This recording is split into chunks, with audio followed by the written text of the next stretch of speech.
regrets the sudden and the most unexpected demise of Shivam Sharaf, one of our beloved students. And this national virtual moot court competition has been organized in his fond remembrance and loving memory.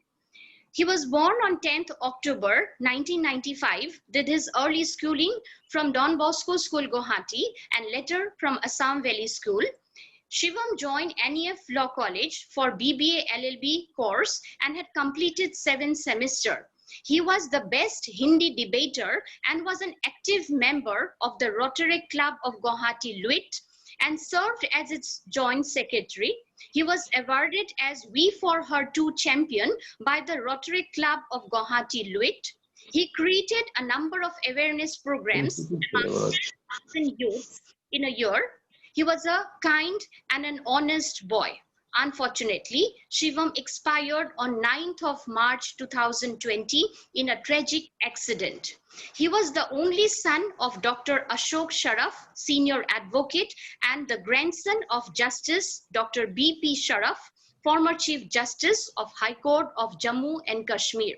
We pray for the departed soul to rest in eternal peace. Now, I would like to request our principal, sir, Dr. Bhuvan Chandra Borua, to deliver the welcome address. Over to you, sir.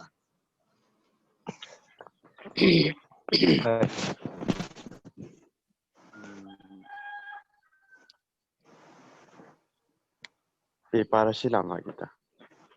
Principal, sir. Ni rumah blank paper yo.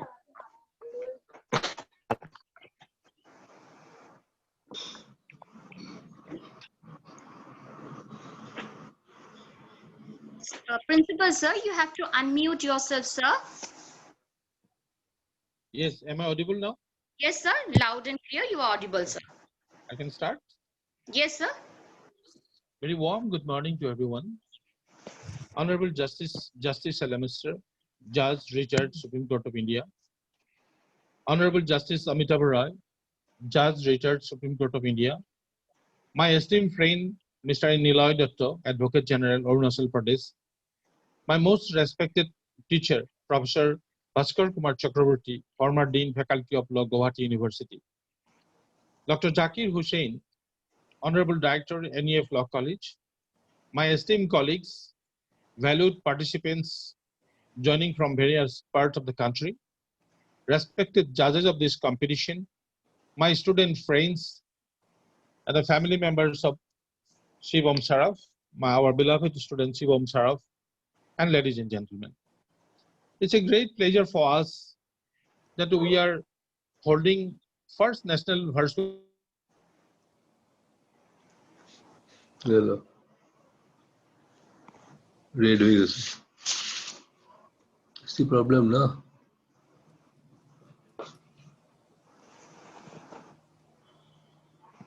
Sir, you are not audible, sir. Principal, sir.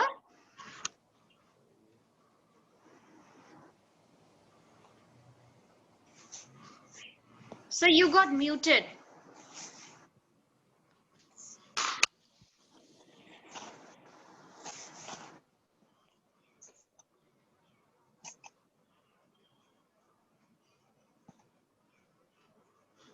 Sir, can you please unmute yourself?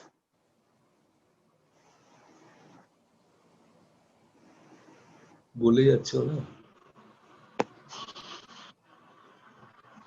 Sir, we can't hear you.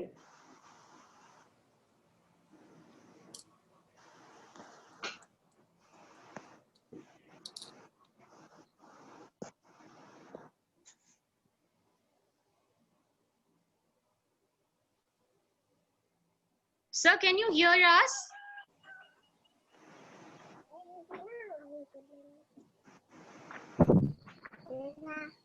Kira-kira hin paper kita. Cuba.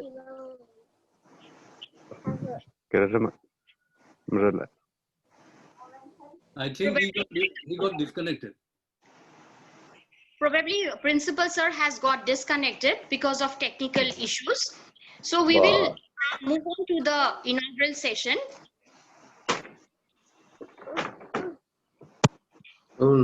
He can give the closing address. The welcome can become closing. Yes, yes, sir. So we will move on to the inaugural session.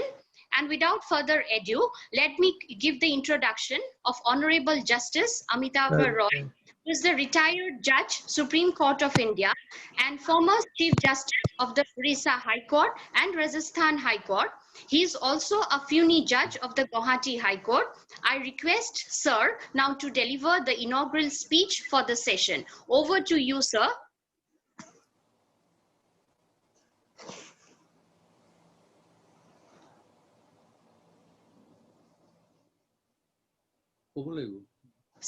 Sir, you are muted, sir.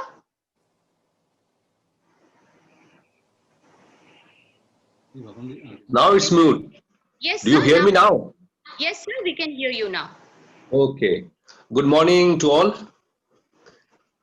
Esteemed dignitaries on the e-dais, the management and faculty of the NEF College, beloved participants, students of law, the academic fraternity, family members of Dr. Ashok Saraf, ladies and gentlemen. At the very outset, I would like to congratulate the organizers for this very thoughtful and gracious gesture on their part in arranging this event in the memory of Tom Saraf, a student of the institution who left us early in tragic circumstances. He happens to be the son of one of our beloved friends, Ashok. I join the organizers and the audience in offering my homage to the departed soul and pray that his soul rests in eternal peace. I find from the program that the theme chosen for the moot competition is family law and its diverging interpretations. According to me, it's a little offbeat theme, but a very studied choice of the theme, no doubt about it, and a theme which runs very close,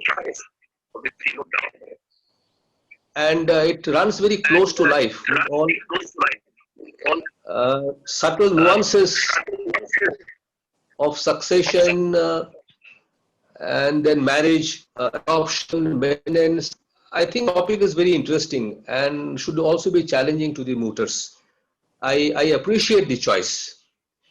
Now, moot competition, as we know, is really a simulation of court proceedings in a virtual setting. We reenact the proceedings of a court proceedings in a virtual setting. Now, when we think of this online moot competition, I felt that it's an imposition of one virtual setting on another virtual setting. So there is a double virtual setting here. And here, amongst others, the mooters would have a little disadvantage of not having the physical presence of the judge before them, so as to make their first-hand assessment of the impression which the judge is having about their presentation, which is very important at times when arguments are presented. Well, that would be a challenge which has to be faced by all the mooters, and therefore it's evenly balanced out. Now, this has been a gift of the information technology, this online mechanism, and as it is said that every dark cloud has a silver lining, maybe that COVID-19 has hastened the process of adoption of this technology in the field of adjudication and learning of law. And am I audible? I mean, I find interventions here and there. Am I audible to all concerned?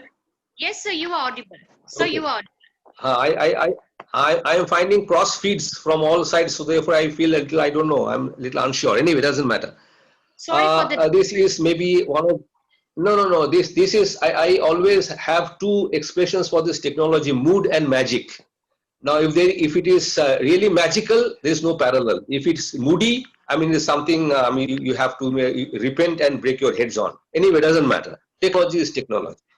What I was saying is this COVID-19 has introduced us in a expedited manner to this technology, and we have been using it increasingly. But for the mooters, I would say, what awaits you in future is not only the technology as a tool of assistance, but also as your competitor. Because I mean, round the corner is the presence of artificial intelligence knocking at the door, and so the day is not very far off when you will have to compete with machine intelligence. And I tell you, there are countries where robot judges have been installed, robot legal advisors have been installed. So machine intelligence versus human intelligence is a phenomenon in the near future. So my dear law office in particular, be equipped, be groomed, be reconciled to these changes.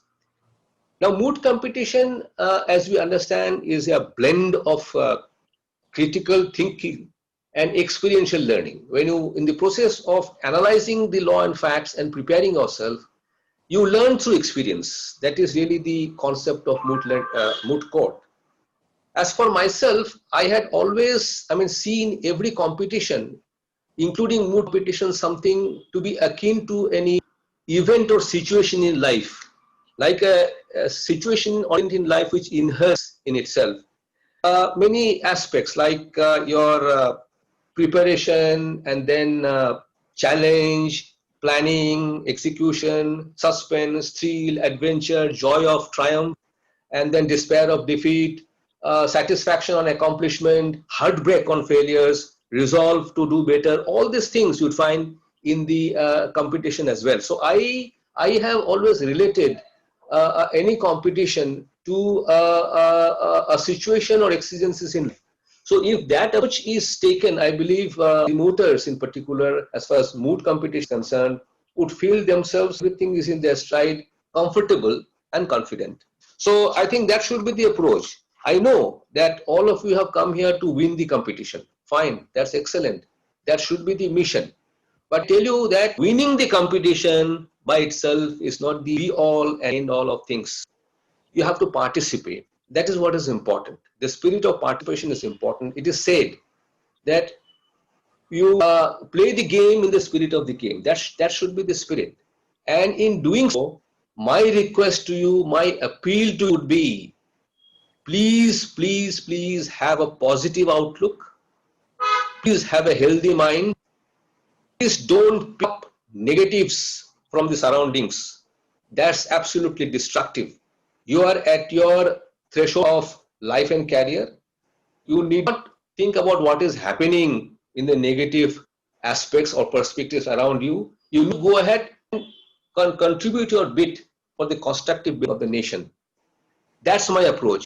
Now, I know most of the mooters would be seasoned mooters. But for those who are beginners, maybe first-time beginners, I have a few tips. If you are interested, you can have. You know, in a moot competition, a preparation, strategy, and execution are the key factors. It is said that if you fail to prepare, you prepare to fail. So unless and until you are prepared, it's almost sure that you're going to fail. It's a concept that even before teams arrive at the venue, the team which is best prepared is expected to win unless they fail in the execution of the strategy. So preparation is very important. Now, second is the human agency, the judge concerned. You know, a judge is a human being, and he is really, or she is really, a combination of various traits: likings, dislikings, bias, prejudices, ideologies, values, moods, temperaments, attitudes, and whatnot. So on a particular day, depending on the combination of these traits, your experience may be either magical or nightmarish. That's your luck. But the challenge is that you will have to tackle the situation with your wit, humor, preparation, and strategy. That's your challenge before you. Now it is said again, good lawyers know the law, but great lawyers know the judge. So you have to be good and great together so as to be successful. Never engage in rigid and inflexible arguments with a court. I think I cannot, for the time being, immediately cite a better example than Niloy, which is with us. He was so flashy and quick in understanding things on his feet I mean, he was unparalleled. So you have to be very quick on your feet, and you have to, I mean, take the judge or draw the judge in some kind of a constructive conversation, so that when you leave you leave the court convinced with your point. Be direct and clear. Do not beat around the bush. Judges don't like roundabout arguments. Avoid phrases like "I think," "I would," "I believe," "maybe." The judges don't like tentative presentations. Never mislead a judge. Don't lie before him or her, or suppress anything from them. Because if you lose trust or confidence of a judge at any point of time, not only lose the case there and there, but you lose, I think, for all times to come. Never try to endeavor to do that at all for short time games. Comfort with your style. Don't try to imitate anybody else's style or mannerism. That is not called for at all. Be comfortable. And lastly, most important, is enjoy the opportunity that you have to present your case on behalf of yourself and the team. You know, the greatest takeaway from these moot competitions is the friendship, the fellowship that you develop in the short span of time when you individually and collectively participate in this competition. For myself, I think it's a fantastic opportunity of beginning, building, and bonding the friendship amongst yourself. You as if you belong to an extended family. You are competing with each other, no doubt. But the beauty of the combination is this, that individually and collectively, you are vying for your win. But at the same time, you are building up such a relationship amongst yourselves that it would help you to stand in good state in life, not only for today, in the life in future. Yes, I think it's the most valuable takeaway that you have. You come, interact, learn from the others, law, skills, attitudes, approaches, and you go back enriched. That's really what you take away from this competition. Winning the competition, first goal, no doubt. But building up this relationship is equally important, my friends. So be a little enterprising to know each other, interact with each other, know from each other, exchange with each other, and then get enriched. That is something very, very valuable, not for this competition only, but for your entire life. Now, I was just reading a small anecdote where, you know, this is context to be comfortable. You know, I mean, in a very contested moot competition, at the end of the competition, the judges were evaluating the performance of the teams. One of the members of a winning team, I mean, the judges said, well, I mean, your presentation was, well, thorough, but you looked bored, you looked tired, you looked tensed. Could you not have smiled a little? Now, therefore, see the aspect which the judge, was disapproving of. He did not smile. So that was a negative factor for the team member. The team won, of course, that's a different thing. What I'm trying to say is this: be comfortable, enjoy your competition, enjoy your role. You will go back enriched, I tell you. So that's it. Now, I have been told again and again that I must be within a framework of 10 minutes. I know that all of you are ready to go. I would not be in your way. I thank the organizers again for this proactive enterprise, and believe that all who would participate in any form would get benefited, more particularly in the field of learning and law. I wish you all very well. I welcome the mooters in particular in this competition, wish them all the success. Let the best team win. I wish the also a grand success. Thank you. All the best. Goodbye. Thank you. Thank you, sir. Thank you for your valuable words. Now, I would like to take the privilege to introduce our chief guest, Honorable Justice Chelameshwar, who is the former judge of Supreme Court of India. He retired on 22nd June 2018 as the second most senior Supreme Court judge. Earlier, he was the Chief Justice of Kerala High Court and Guwahati High Court. I now request, sir, to address this august gathering. Over to you, sir. Thank you. Am I audible? Yes, sir, you are audible. Thank you. Good morning to all the participants. Before I say anything in charge of my responsibility as the so-called chief guest of this morning, at the outset, I would like to say that it's, in a sense, very unfortunate that I had to be the chief guest of a moot court competition held in memory of a very young man who left us too early. There was no time to leave the world in the normal sense of it. I have known the family of Justice Sarafs. I'm talking about the Shivam's grandfather for 13 years.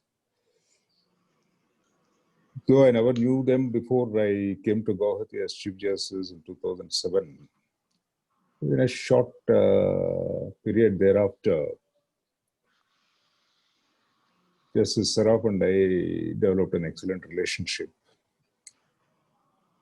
Actually, just a month before the demise of Justice Saraf, he was in Delhi, at which point of time I was in the Supreme Court. He presented me with a copy of his book on the arbitration. I'm just mentioning that just to try to recollect my association with the family and their deep attachment we had for each other. And I really feel sad that what happened in the case of Shivam. But nonetheless, anyway, life goes on. And Mr. Ashok Saraf has done a very noble thing by installing this program in memory of his son. Ashok, I congratulate you for the effort which you have done.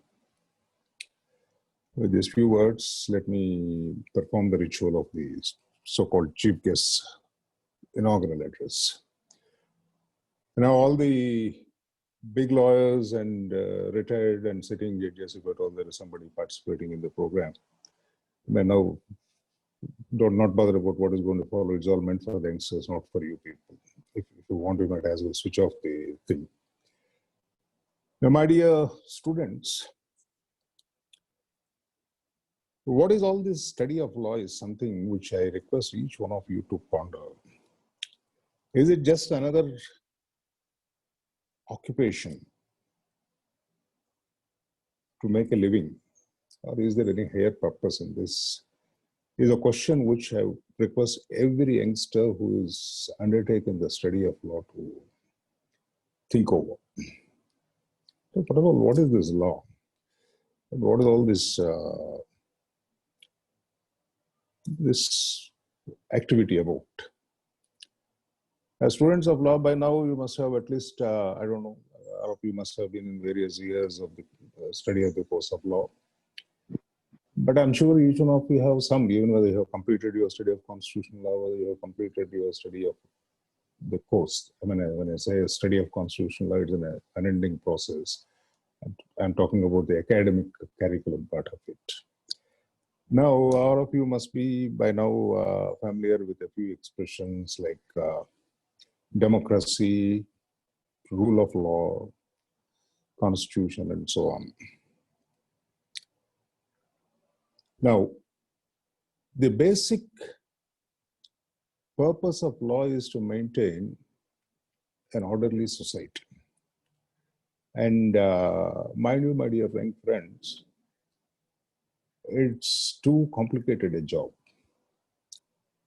If you have to run an orderly family with 5 or 6 or 7 members, the person who is running the family requires a lot of skill and a lot of energy, a lot of accomplishment within the family. If a system, if a nation with 130 crores of people is to be run, and an order in the society of 130 crores of people is to be maintained. It is a much more difficult task. There are various ways of doing it. One way of bringing order to any unit, as a family or a nation or whatever, a corporation or any body, is to simply build a threat. I'll beat you up if you don't behave. Well, that's one way of doing it. But there is a more civilized and informed way of dealing with it. By engaging with each one of the members in a rational way to convince them by appropriate modes of communication and appropriate institutional mechanisms as to how to participate in this democratic process. In fact, it is said, talking about the American Constitution, which is true of any constitutional system, democratic constitution. There are, of course, constitutional systems even in political regimes which are not democratic in the sense which we understand, though they also call themselves democratic. Anyway, let's not go into those philosophical areas. It is said that the American Constitution is an intentionally incomplete and deliberately open textured document for the participatory evolution of democratic practices. Because in a country of 30 crores or 130 crores of people, you can't lay down some absolute rules saying that this is absolutely right for all the situations, for all time to come. If something is not possible, and human genius has not extended that for so long. And I doubt very much whether it can ever extend that far also. But some broad prescriptions can be made. And those prescriptions are to be applied from time to time in varying situations, in different circumstances, in the background of different participants. The variables are too many. If some of you children had been students of mathematics before joining the law course, there is something in the mathematics called the theory of probabilities. So there are too many. The number of variables are many. The probabilities are too many. Therefore, creating a system for that kind of a thing is not an easy. Therefore, the constitutional documents are generally open texture, as I mentioned, for a participatory evolution of democratic processes. Whatever it is, but there are some core values which partake in every democratic constitutional document, system, constitutional system, democratic constitutional system, we may call it. Now, one core value is the existence of the independent judiciary, which makes it a liberal democracy. Just imagine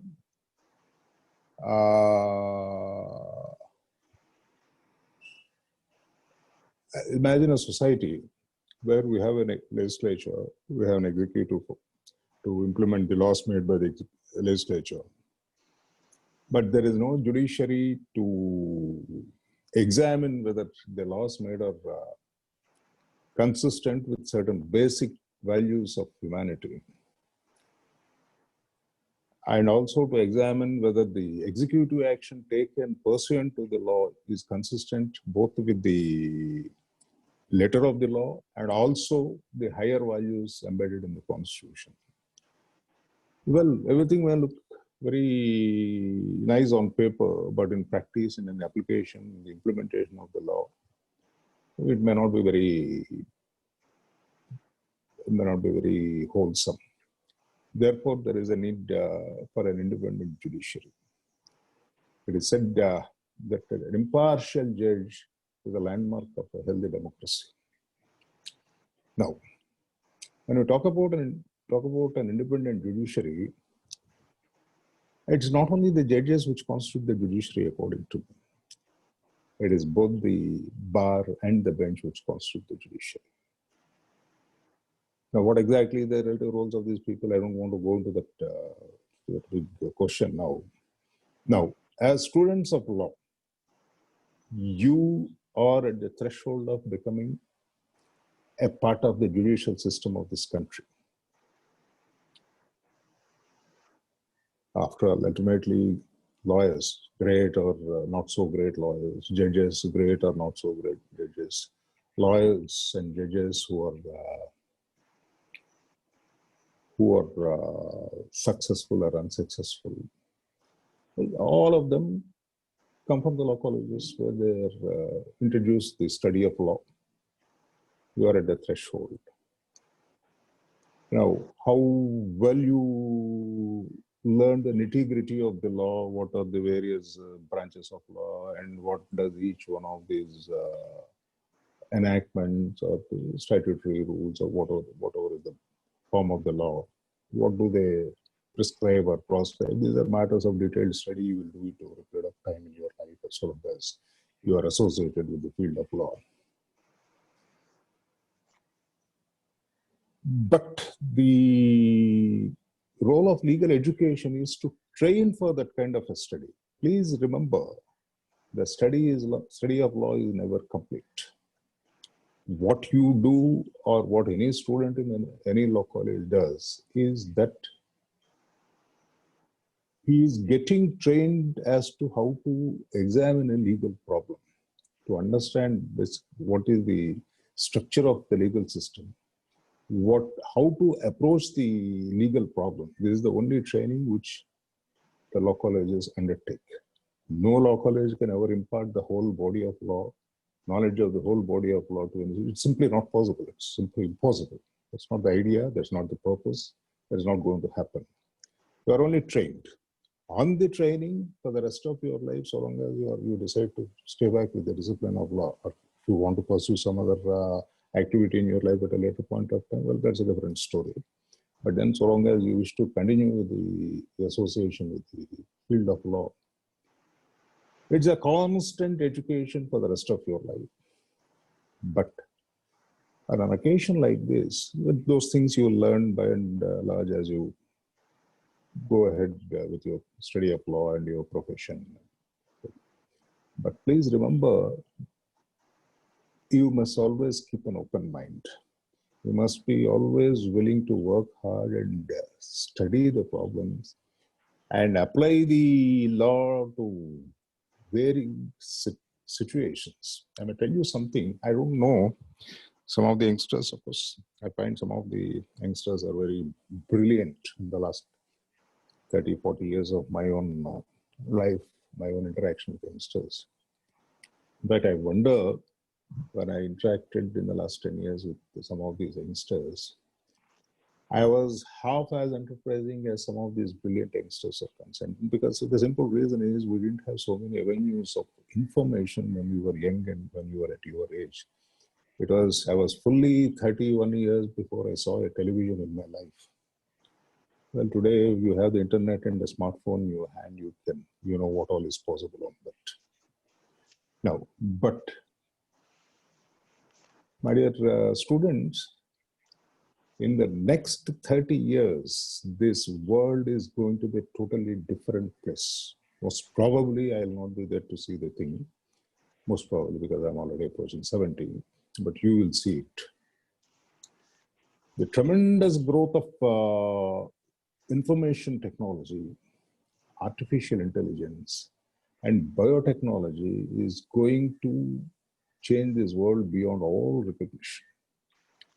And with those changes, necessarily the jurisprudence and the law, the study of law, the pattern of the study of law through which we have, at least our generation had gone through and you people are going through, might become very elementary. You may have to spend more time and energy in the process of the study of law as time rolls by. Please remember it. I'll just tell you one example. Even I have not discovered it. I read it somewhere. See, all of us know that driverless cars are almost on the roads, almost, not exactly. But in a few years, it is going to be the norm. And this driverless cars business creates various situations. I don't say problem. There are problems from our point of view, but then there are situations. Now, driving as an employment simply becomes redundant.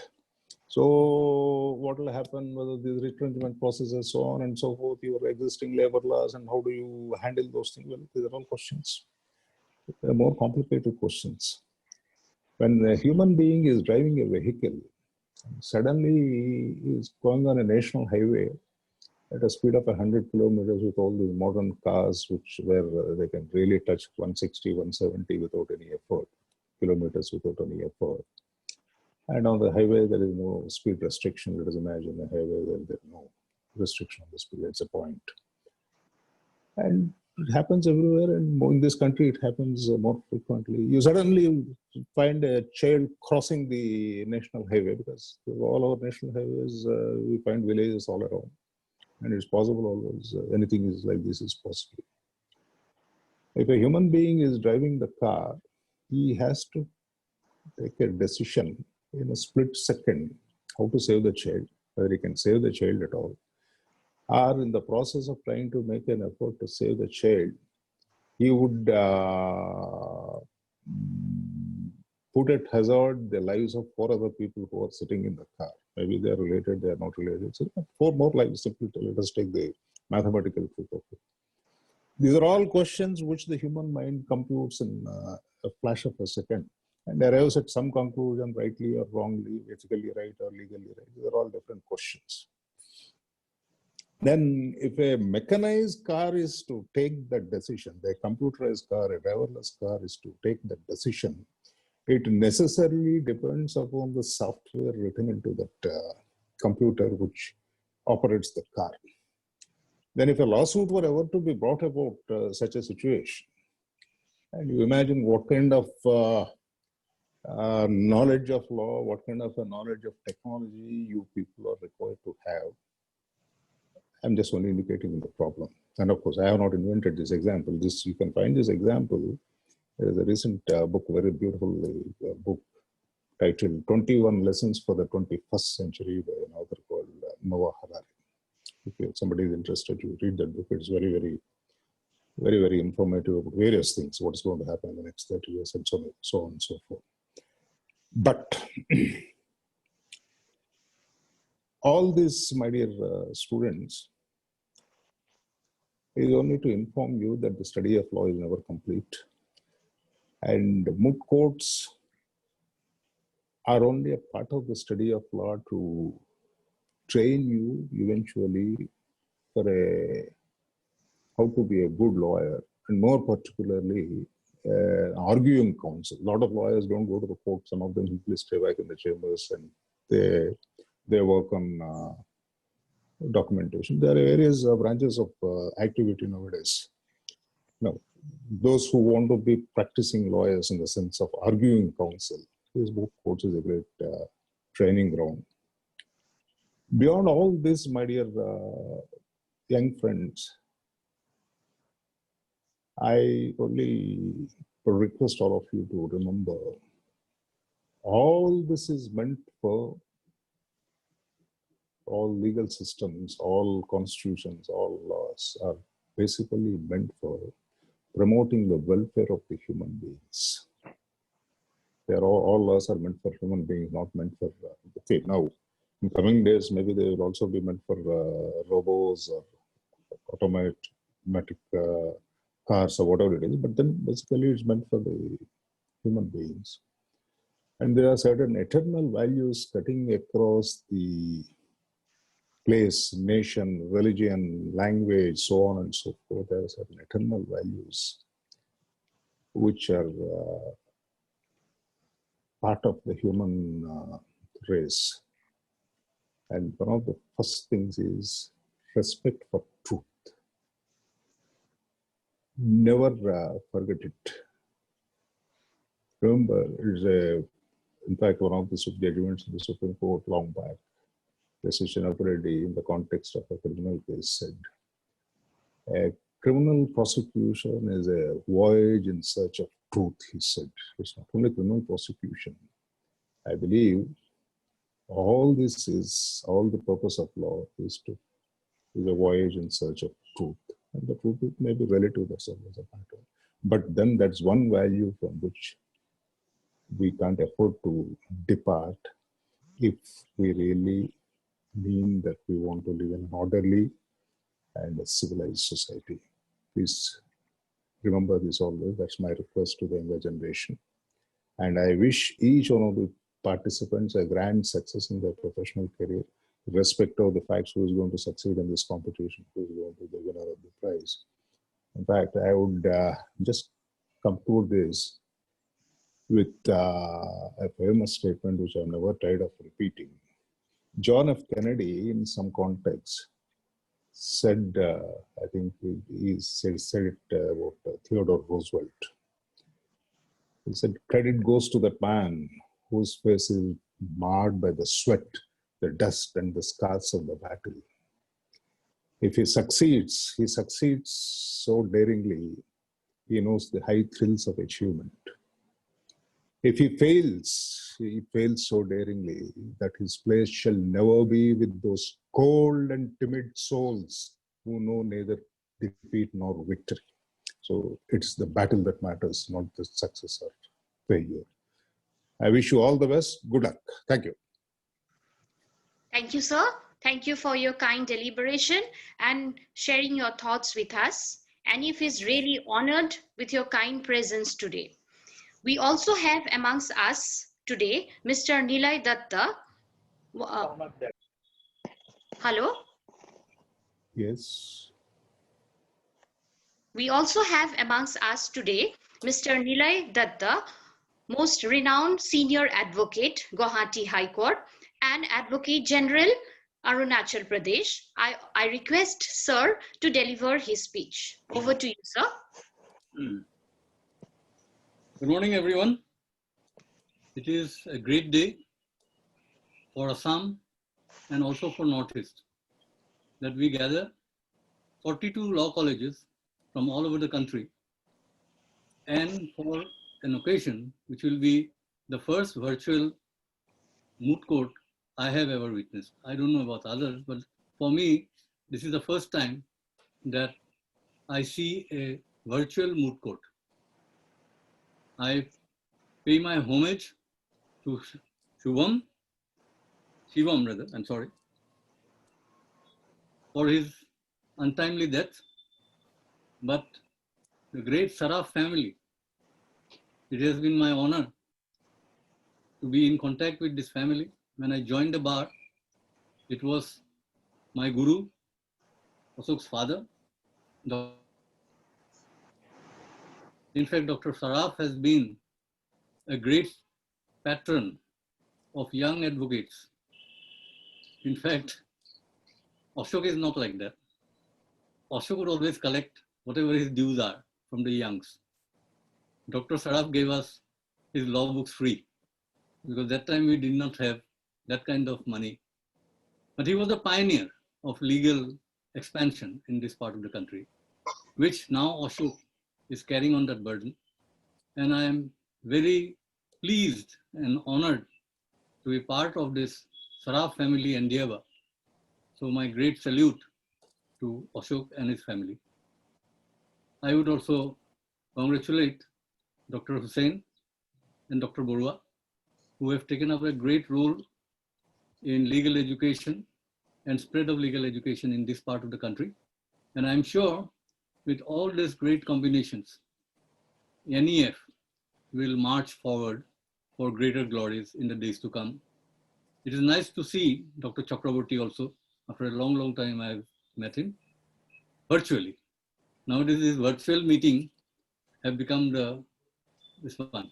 I see lot many persons whom I don't know, but I'm sure they all deserve the honor to be here. And I welcome them all to the Northeast virtually.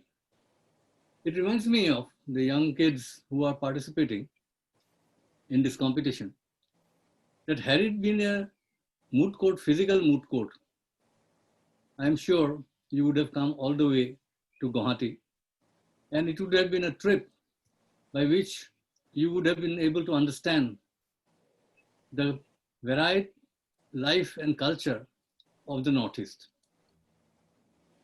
When Gokhale, the guru of Mahatma Gandhi, invited Mahatma Gandhi to come back from South Africa and take a part in the national movement in India, he told Mahatma Ji that you will not utter a single word till you take a trip round India. And accordingly, Mahatma Ji, when he landed, and thereafter, the first thing he did was to take his family around for a trip of India as a country. The reason is, unless we know the country as a whole, we cannot contribute anything whatsoever to the country's development. Now, it is a virtual situation where naturally you can't take the train trip which Mahatma Ji took.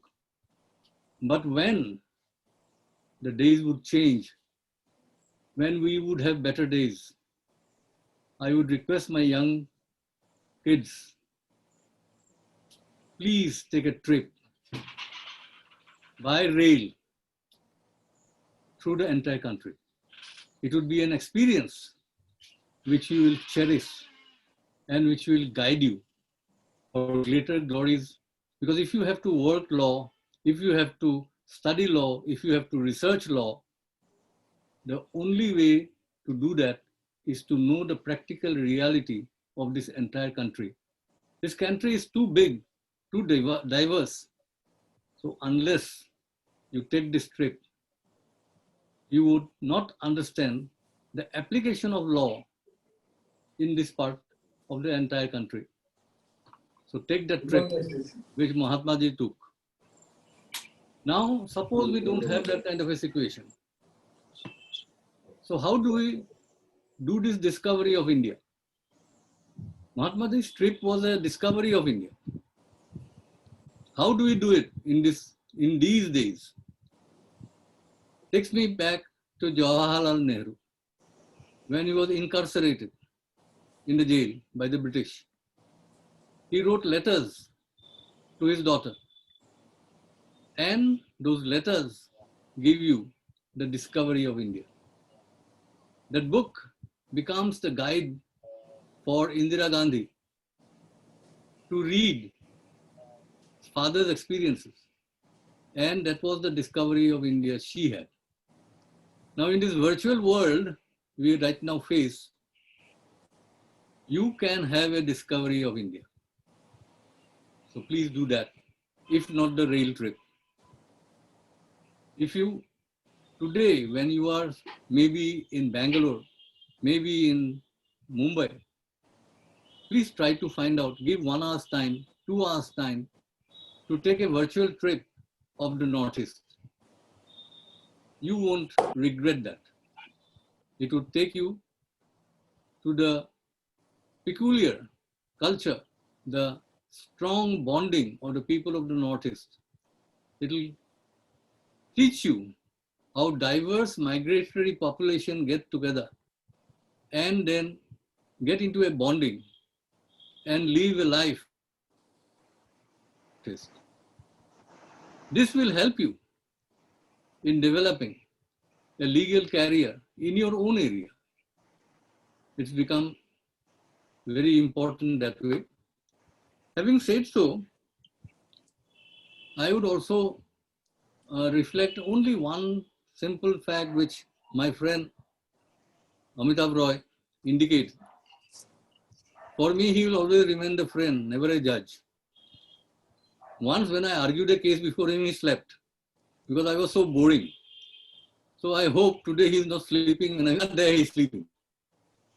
Let's see. I hope I'm not putting you to sleep. But this is what I would like to say. This concept of robot judge is something which is troubling me. When Justice Chalameshwar indicated the purpose of law, and when the judge would interpret that law for the situation in hand before him, he can't be a robot. So no robot can ever become a judge, a good judge. For that matter, no robot can ever become a good lawyer or a law practitioner in various fields. So with that, I don't want to get into whether robot judge is a good thing or not. My feeling I have indicated. Because law is such diverse and it's a weapon for development of the entire society where we live in. We can't have robots there. In fact, I am sad to say that yes, without mechanization, we are seeing robots in various situations, which is not a very good thing for the country. But let us not go into that today. Today is a big day where all our young friends are coming into Assam and the Northeast virtually and will take part in a competition, which, as Justice Chalameshwar has indicated, gives them an opportunity to understand how to proceed with a legal issue. One thing which is my personal feeling as regards this COVID situation and development of law, the concept of universalization of law has been broken by COVID. Nation state, which was disappearing slowly by this globalization concept, has also broken. I mean, globalization has broken. Now we are back to Westphalian, the Westphalian concept of national state. Here, now you have to think, as our Prime Minister says, be vocal for local. So, United States, you see the various restrictive clauses coming in. All the countries are closing down their frontiers.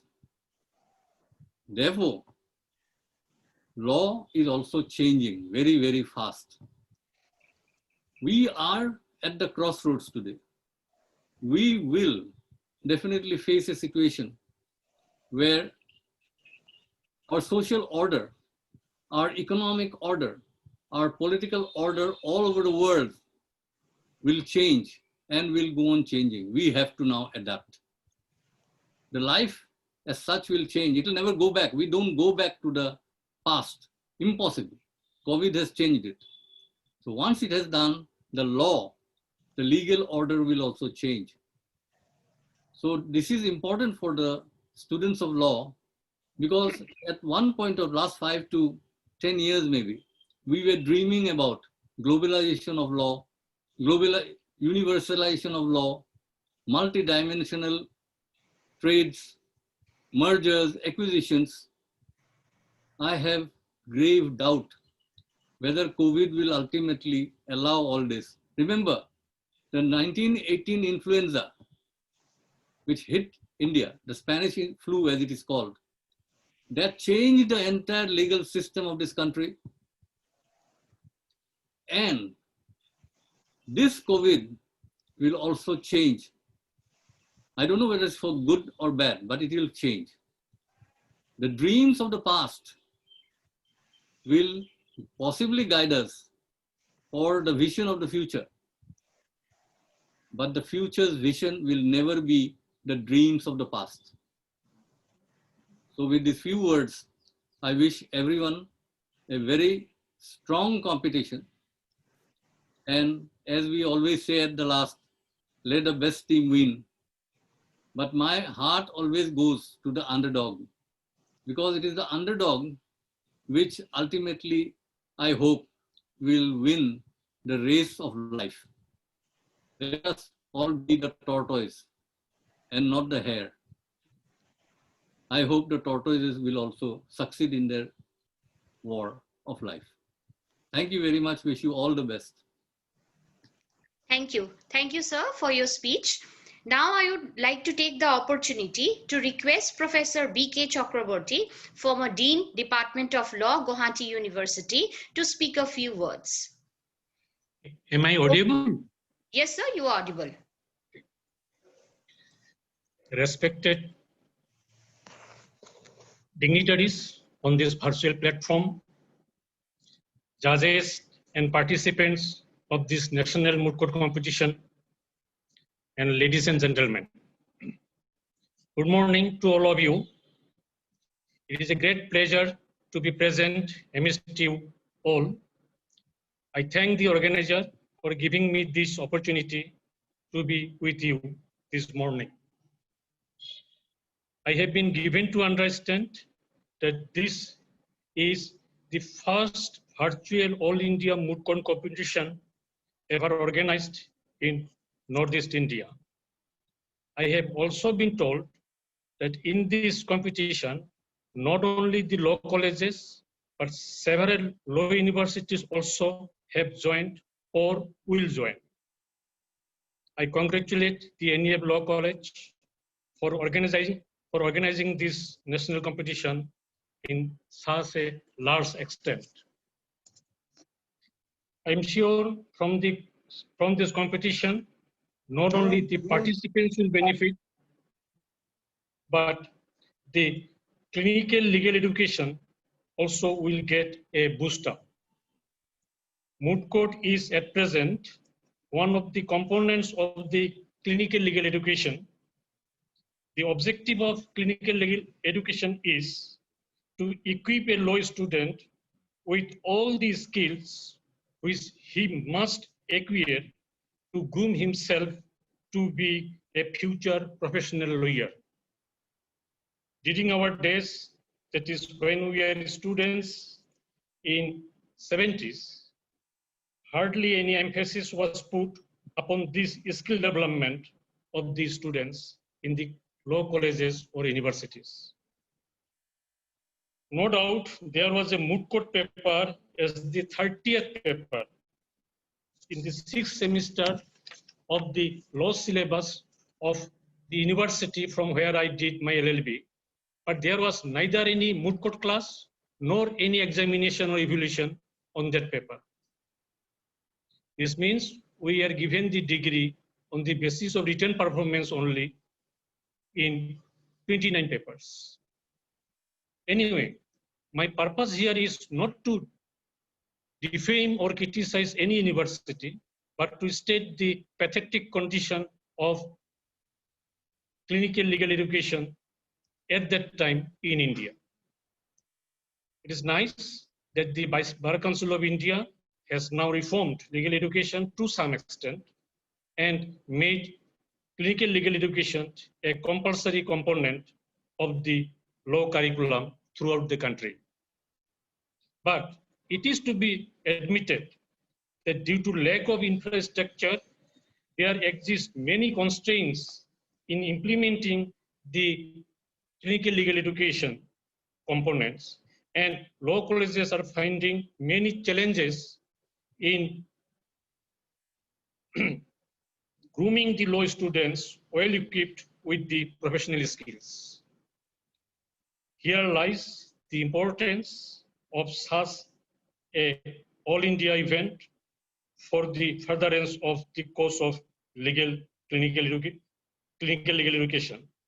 I hope this endeavor of this law college will go a long way to make aware all these stakeholders about the importance and challenges of clinical legal education, and wish all success to the organizers of this competition and participants.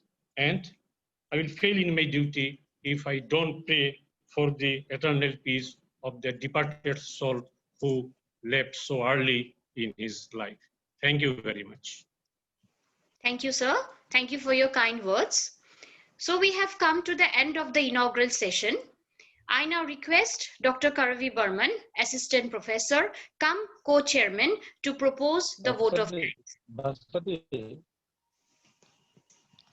Yes, sir. Bhaskati, Yes, sir. Bhaskati, Yes, sir.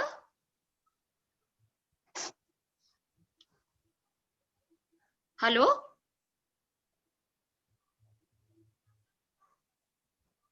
Am I audible? hello. Yes, sir. You are audible, sir. Yes. Am I audible? Yes, you are audible, sir. Yes. I'm extremely sorry that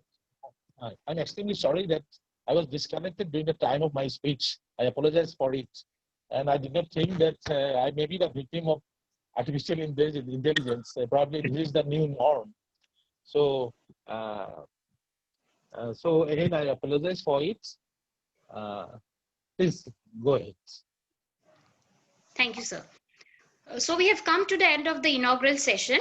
I request Dr. Karavi Burman, Assistant Professor, come Co-Chairman, to propose the vote of thanks. Over to you. Am I audible? Yes, audible. Okay.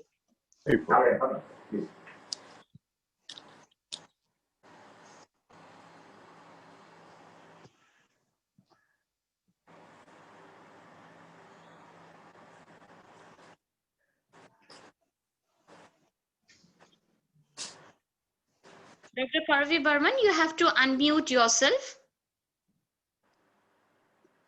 Okay. Can Am you I hear audible now? Am I Yes. audible? Yes, Yes, yes, you're yes. audible. Please Clear. carry on. Clear.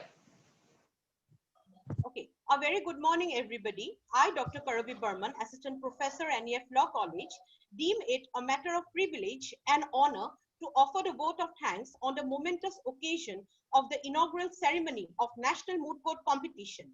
I would begin by offering my glory to the Almighty for adding this date of resounding success in NEF Law College history, where the legal stalwarts have graced this virtual platform, thereby imbibing in us a sense of commitment for a better tomorrow. I express my heartfelt thanks to Justice J. Chalameshwar, Judge Retired Supreme Court of India, for his extremely thought-provoking address. Sir, we are all inspired by your great words. I sincerely thank Justice Amitabh Roy, Judge Retired Supreme Court of India, for sharing his words of wisdom from the rich acumen. We would definitely remember your words, sir, regarding the preparation, strategies, and execution. And after all, the spirit of participation, truth triumphs. I express my deep sense of appreciation to Mr. Niloy Datta, Advocate General, Arunachal Pradesh, for giving an excellent coverage on the evidence-based research work, practical reality of the present world. My heartfelt gratefulness also goes to Professor B.K. Chakrabarty, former Dean, Department of Law, Guwahati University, for his invaluable words. I thank Dr. Zakir Hussain, the founder of NEF Law College, under whose guidance this esteemed institution is flourishing day by day. I especially thank our beloved principal, sir, Dr. Bhuban Chandra Borwa, who clearly believes that we all have a specific ability in us. And if we are not being able to perform it, it is a sheer disability. He instills in us a positive vibe to believe and focus in what we have rather than focusing on things beyond our reach. I thank Mrs. Farhana Ahmed, Assistant Director of NEF Law College, for her immense contribution in this program. My special thanks goes to the program coordinator, Mrs. Bhashwati Bora, whose untiring efforts has made the inaugural ceremony a grand one. Special thanks goes to the academic coordinator, Dr. Kasturi Bora, for her tremendous contribution in this program. I must mention about Mrs. Bonani Mohanta, the chief convener, and her untiring efforts needs no say. The team involved in the Herculean task by burning their midnight oil refers a special mention. Mrs. Shruti Hazarika, Mrs. Satavisa Bora, Ms. Rezina Ahmed, Ms. Rashmi Rekha Fukan, Ms. Premika Lumfui, and all other student coordinators. I also thank Mrs. Hema Gogoi, Moshimi Sharma, and Joita Rajkwa for their immense contribution in the program. I thank Mr. Kaman Rai for his contribution into this program. I thank all those whose contribution directly or indirectly contributed to this program. Last but not the least, I would conclude by the saying, one song can change a movement, one idea can change the world, one step can start a journey, but a prayer can change the impossible. So special thanks to Ms. Jabar Ratna Thakur for the sense of installation, for developing a sense of belongingness in us. This event would definitely be marked as a red letter event in the annals of NEF Law College history. Thank you, one and all. Thank you, Dr. Karavi Burman. To conclude, I would like to give a quote. To be a champion, compete. To be a great champion, compete with the best. But to be the greatest champion, compete with yourself. And with these few words, NEF would like to instill a sense of competition among the budding lawyers, thereby develop a sense of preparedness in them with a better tomorrow. With these words, I would like to wrap up this session. Thank you, one and all. I request everyone to leave the meeting and join us for the competitions. Thank you, everyone.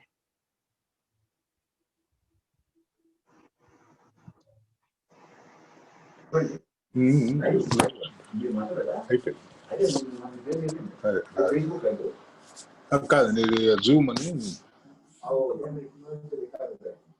అంటే వాళ్ళు record చేసి